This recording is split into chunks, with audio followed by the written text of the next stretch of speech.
Hi, this is Joe. I received a message with a question, and I thought I would address it here, but mainly because I wanted to share my thoughts and then also encourage you to, if you've had a similar situation, share your experience. What kinds of things you did, how you responded in your life related to this question. And here's the question. I seem to have no open doors to choose from. I have lost all interest in many of the things that I used to be passionate about, for no apparent reason, but they have yet to be replaced with any other passions. They say that when one door closes, another opens, but all I seem to be experiencing is a lot of doors that are closed to me, with none that are open. It's as if I'm in a holding pattern. It's not that I'm afraid to go forward or do something new. Instead, it's that none of those avenues seem to be where I'm meant to go. And sometimes the signs against going there are obvious. Any idea what I should do? Any advice at all would be welcome.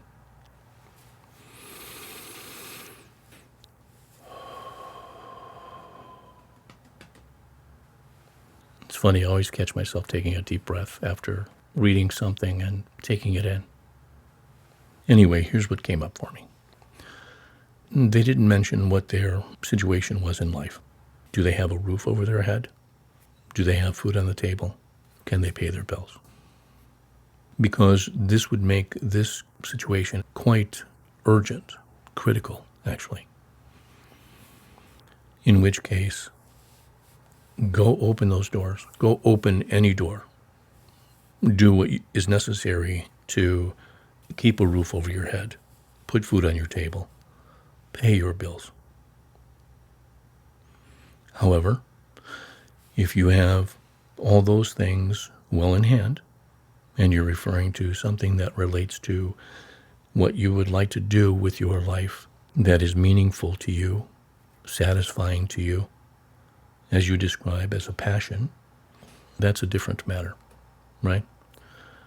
Okay, with that said, I would like to just express that I've been there personally. I had no clue what I wanted to do. I did at one point. In other words, I started the company that I run, Joe Pena Productions, and my intention was to do interviews, do shoots, gather clients, etc. A continuation of what I did in my technology consulting background. Go do consulting projects. When I was done, I would go find another, etc., etc. Well-paying, but became not very satisfying. Then I began producing, and I found that after developing a certain level of competence, I realized that I wasn't really that interested in pursuing business opportunities with this. So you could say that the doors that I wanted to open, had they opened at the time, I would have gone through them. And then, curiously enough, I ended up going back and doing a consulting gig to make sure that I could, got myself taken care of. I was good for another X attempt at going after my passions, doing something creative. And I found that what I was doing was more editing than going out on shoots, etc., because logistics were an issue for many people. Yes, I flew here and flew there on occasion to do shoots, but those were presented to me and very, very infrequently. Instead, the editing requests began coming in, and even those were somewhat few and far between. But by that time, I had situated myself, and I was okay with the inconsistency of the income. Because you see, that income was tied to something that I felt I was interested in, curious about pursuing more as a creative pursuit, something that brought me satisfaction. Lo and behold, during that process, I ended up gravitating toward recording audio. Now, naturally, audio was part of it because you need audio to go along with the video. But I found that I was more interested in narrating things, either things that I had written because I was doing self-hypnosis scripts at the time, and I was putting myself under, but I was using my own voice to do that. And then I moved on to I did a reading called The Ascension Reminders, and it ended up being a 20-minute reading out of a 100-page PDF. And I loved the material, and it's still valid today.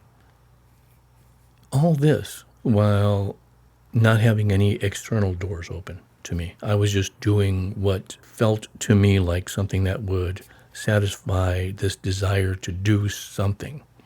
I just found myself doing it as opposed to saying, oh, I've really got to do this narration. Oh, this is something good that I'd like to do. I'm going to put that aside. No, things just happened. I would stop what I was doing and I would speak the words. And that went on and on for years. And during that time, I began narrating for Blossom. And as you know, that's not something that I do for a fee. So I guess you could say I'm still waiting for that door to open. But in the meantime, what I've been doing is narrations. And isn't it curious how the narrations I've been doing while waiting for this door or these doors to open have been narrations that have been quite helpful to a number of people. So I would say, wrapping that long-winded story up, I would say that you could simply do whatever you feel might be interesting or you're curious about for the duration until those doors do open. Or perhaps as a business coach or someone else may say, go out and knock those doors down, open them yourself. To go back to your message, it also said that you seem to have lost interest in some of the things that you were passionate about. And this is why I'm asking others who've had similar situations, that I'm sure they're there in this audience. What have you done? I'm speaking now to the person listening to this, not the one who asked it. What have you done in response to this kind of situation in your life? How have you dealt with it? Bear in mind, it would be helpful if you stayed within the context of the question. However, it was your experience after all. And by reading what your experience was and how you dealt with it, you may be able to provide help to someone who is reaching out to help from me, who felt a bit challenged in offering up something that would be of value and would be the thing that would help them open those doors.